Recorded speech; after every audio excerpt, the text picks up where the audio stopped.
Among those surveyed, around 19% nominated religious celebrations as the most important part of Christmas. 11% said the annual holidays, and 9% said the giving and receiving of presents was the most important thing to them. However, in Newcastle, tonight and tomorrow will be a hectic period for the churches, and many church leaders say that the cynics of the real meaning of Christmas have not yet taken over. As I see what's happening here in Newcastle in the last couple of weeks, I think that the message of Christmas, which is very much of God's involvement and love and caring for us, most people, a lot of people, pick that up and have picked it up very well. Some people are putting Christ first, but it is true. For instance, recently in England, they had a survey. 1 out of 3 knew what Christmas was all about. The other 2, well, it was a family gathering. It was a time for the kids, a time for partying, a time for sending messages of goodwill, a time for having a holiday. All of those things are good, provided they're in moderation, but the main thing is all of those things take place because Christ was born. And if you're wondering how members of the church spend Christmas Day, well, delightfully, of course, most of the morning in the cathedral taking services, and that'll be terrific. And then lunch with my parents who are with me, and then I think a good snooze. Tonight I have a vigil mass at 7, a midnight mass, and then tomorrow I have a mass at 8 and another mass at 9. And after that I'll be visiting some friends.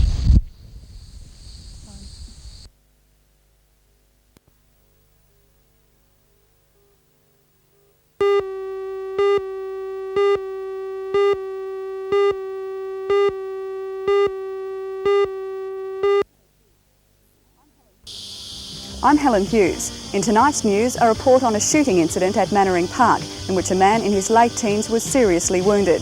Police say the man was shot at point blank range in this street at the Monterey Caravan Park.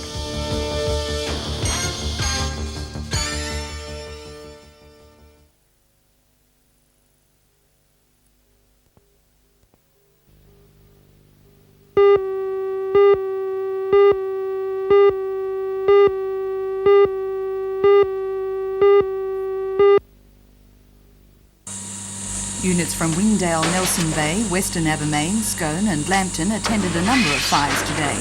And according to District Officer Des Fox, the area now has a greater potential for major bushfires than last year. Mr Fox says that because of a wet winter and spring this year, the undergrowth has built up and is now starting to dry out. He says that unless there is a good rain spell before the end of January and February, we could be sitting on a tinderbox. Mr Fox added that extra precautions had to be made to make sure this did not happen. Common care is all that's required to stop it. Common sense. Be aware that there's a fire danger around. Cigarette smokers, be careful you dispose of your cigarettes, particularly car drivers, which is extremely dangerous to flick them out the car windows with the way the season's going. Householders, when they're cleaning up and they're burning off, be careful when they burn off, take all the necessary precautions, use a properly constructed incinerator so that there is no possibility of the sparks being carried away on the breeze, and clean away the homes themselves, particularly on the peripheral areas and the bush areas. Make sure that the undergrowth is cleared away from the house, that the gutterings are cleared, particularly houses with flat roofs, that all the leaves and bark that accumulate over the year have been taken off the roof, because if there's a serious bushfire, particularly with strong winds and the brands fly around, they'll fall on these dry grass and stuff on flat roofs, and the possibility of a very severe fire. If that possible.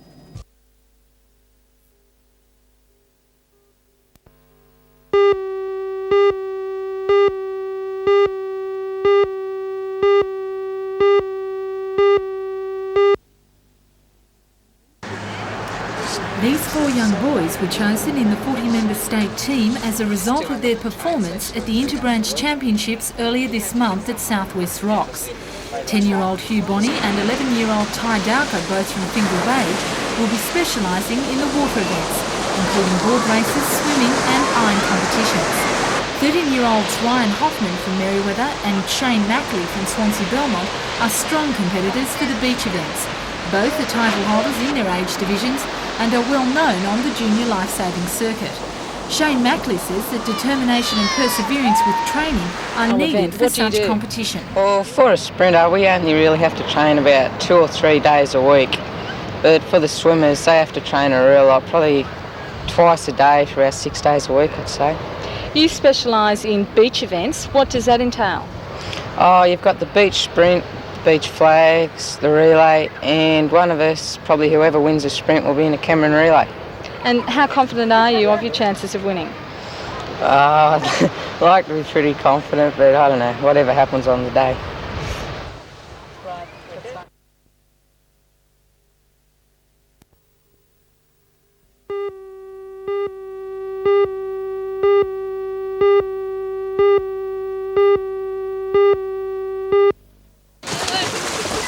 For most young children, learning to swim is a new and sometimes difficult experience. But at special classes such as this one at Charlestown Public Pool, children can learn basic swimming skills needed to ensure safety in the water. They're organised throughout the Hunter region, and it's estimated that nearly 7,000 children will benefit from the lessons.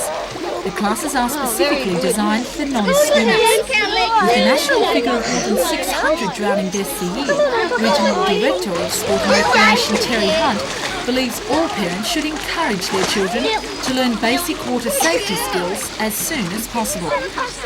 We start our first lessons at about the age of 18 months, or when children can walk. And in the series of lessons that we have for them, we have the mother in the water with them so that the child's got that confidence, and at that stage we just expect them, or expect to get them to, if they fall into the water, to be able to get out again. Just how important is it to learn at such a young age? Well, the earlier they become familiar with the water, the better as far as we're concerned, because the earlier they're familiar with the water, the easier it is for them to progress. And what exactly are they learning in the lessons? We don't expect them to become really good swimmers. We're looking for non-swimmers, kids who can't get out of the water by themselves, who need to improve their swimming skills so that if anything does happen to them, and in this particular region, of course, there are so many areas where they can get into trouble in water, we expect them to be able to save themselves. As well as learn to swim classes such as this one, Sport and Recreation have organised camps, vacation daycare centres and sporting schools. Activities planned to keep kids interested and out of mum's hair during the January school holidays.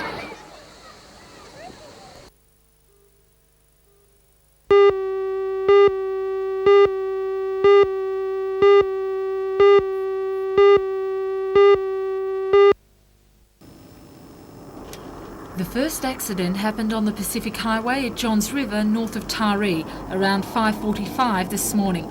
There were 4 occupants in the 1978 Holden Gemini when it veered from the road and hit an embankment. A 28-year-old female passenger from Narooma was killed instantly. The driver of the car, an 18-year-old Tweed Heads man, is in a satisfactory condition in Taree Hospital. The 2 other passengers were young boys, aged 18 months and 11 years. Police say they were not wearing seatbelts at the time, but miraculously escaped death. They were both taken to Taree Hospital, but later transferred to the Royal Newcastle Hospital by the Westpac Rescue helicopter, suffering severe head injuries. Both needed the support of an oxyviper. Their condition is serious. The death toll climbed even higher later in the morning when an elderly man from Foster was killed instantly in a smash at Waterholes Gap north of Tea Gardens on the Pacific Highway. He died when the white Valiant sedan he was driving and a green Gemini collided shortly after 10:30 a.m. Police believe a northbound car was overtaking the Valiant, causing the oncoming Gemini to pull off the road. The driver lost control on the gravel shoulder and the car speared across the road, colliding with the Valiant. The cars hit side-on, thrusting the Valiant off the road and killing its driver. The female passenger in the front of the Gemini was rushed to hospital in a critical condition. Its driver escaped with shock and minor injuries, and 2 young children in the back of the car were saved from injury, largely due to the fact they were strapped in with child restraints. The female passenger in the front of the Valiant was also taken to hospital. Police are disturbed by the rash of fatal accidents that have occurred on North Coast roads in the last fortnight. We're very, very concerned about the accidents that are happening here, and a lot of them are happening on straight stretches of road such as we see here. really today it's an accident that really shouldn't have happened, isn't it? That's quite correct. It is an accident that shouldn't have happened. There is nothing we can do so far as traffic facilities go. The road is good, the visibility is good. It's just one of those things that's happened, and it's very, very unfortunate. One lane of the highway was blocked by the accident for several hours, and traffic was backed up many kilometres in both directions. This latest accident takes the North Coast Road toll to a staggering 12, making it by far the worst stretch of road during this holiday period.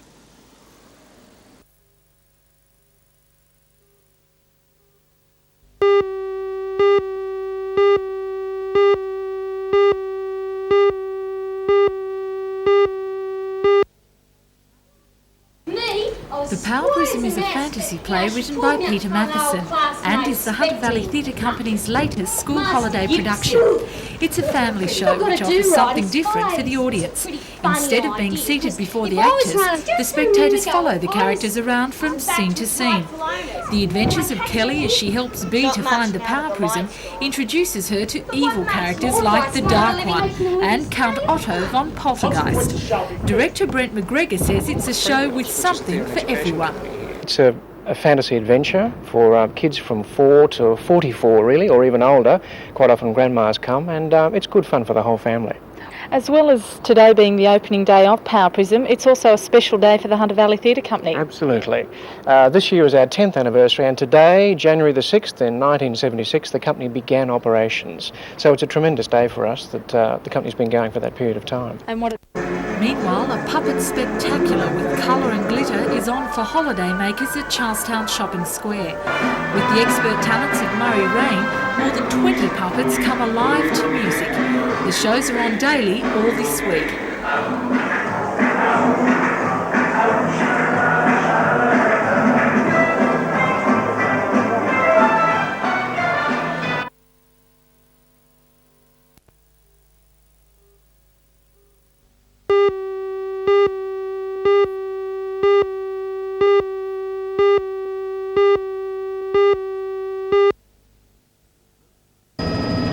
The search for the missing Sydney man in this wild and unforgiving forest near Dungog required almost the full resources of rescue services in the region.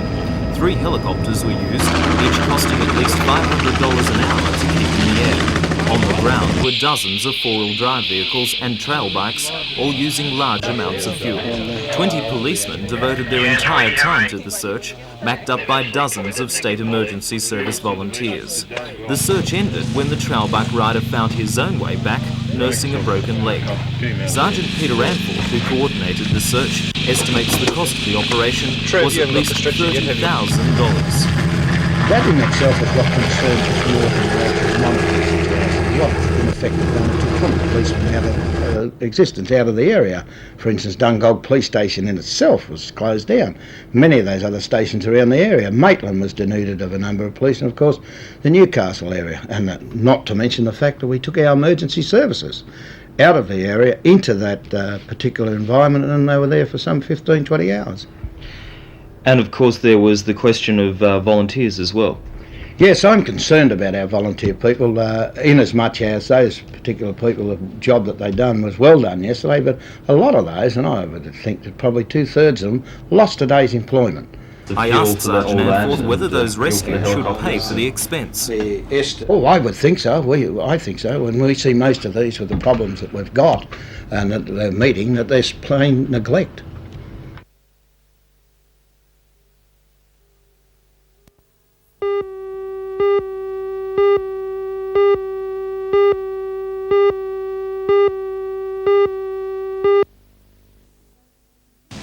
Nurses voted to continue their existing bans and also place bans on elective surgery and admissions. The bans have been instituted over staffing levels at the hospital, and what nurses say are the delaying tactics of Health Minister Ron Mulock to act on a report prepared at his request late last year. Nurses Association branch representatives met with hospital board executives yesterday over the bans. These include the refusal to perform the duties of any other union members, 2 out of the 6 operating theatres to remain closed and 1 floor of outpatients to close every day, and staff deployed to other areas. Branch President Viv Allinson says the outpatients ban in particular is one the board itself should have taken rather than leaving the action to the Nurses Association. Association executive members and hospital representatives will meet with Department of Health officers in Sydney today to discuss staffing levels and the current bans.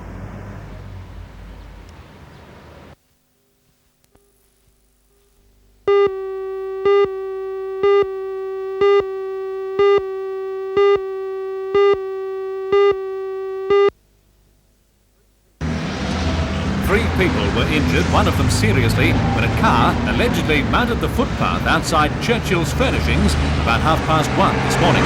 The three were pushed through the front windows of the shop by the force of the impact, and one of them, Stuart Fernley, suffered a severed artery. Fernley received intensive care at the Royal Newcastle Hospital throughout most of the day and is now reported to be out of mortal danger. The driver of the vehicle involved was arrested a short time later by patrolling police.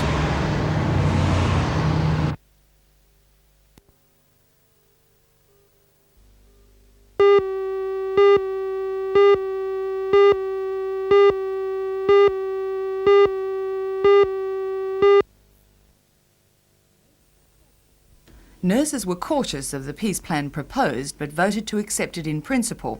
Resolutions passed today included a request for the nursing executive to clarify the number of nurses currently required in order to re-establish services previously offered at the hospital. The Director of Nursing, Miss Anderson, has been invited to report on the staffing situation at a meeting to be held on the 17th of January, and that a vote of no confidence in the Chief Executive Officer, Dr. Caro, and the Board of Directors of the hospital be passed immediately. The meeting condemned the board for their lack of interest and concern and their failure to initiate positive action to reverse the decline in patient services and the standard of patient safety as a result of inadequate staffing levels. Nurses also issued a further warning to the hospital. If there is any undermining or if there's any reneging on the peace package, then the nurses have resolved that they will meet again to reconsider imposing the bans and possibly escalating any industrial action that they may take.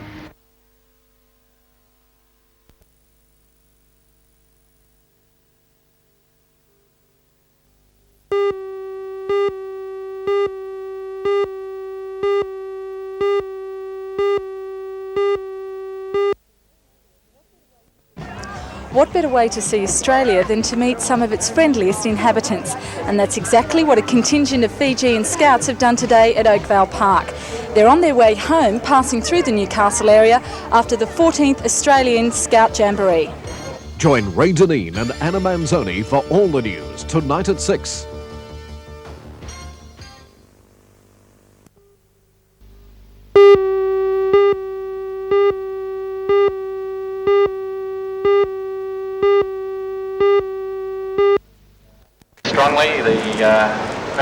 This is the third year the State Bank Surf Spectacular has been held on Newcastle Beach, and once again the event lived up to its name.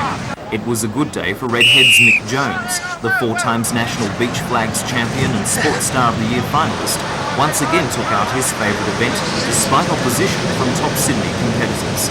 The Sydney Siders enlivened the Surf Pentathlon, a new event on Newcastle beaches where competitors complete sprint, swim, ski, board and flags events with a minute's break between each.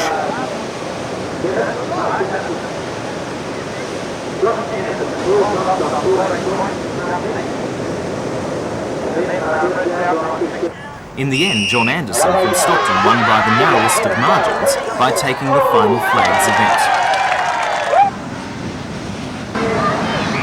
Equally exciting was the Tubemakers Great Boat Race. Postponed due to big seas during Surffest, it was worth waiting for.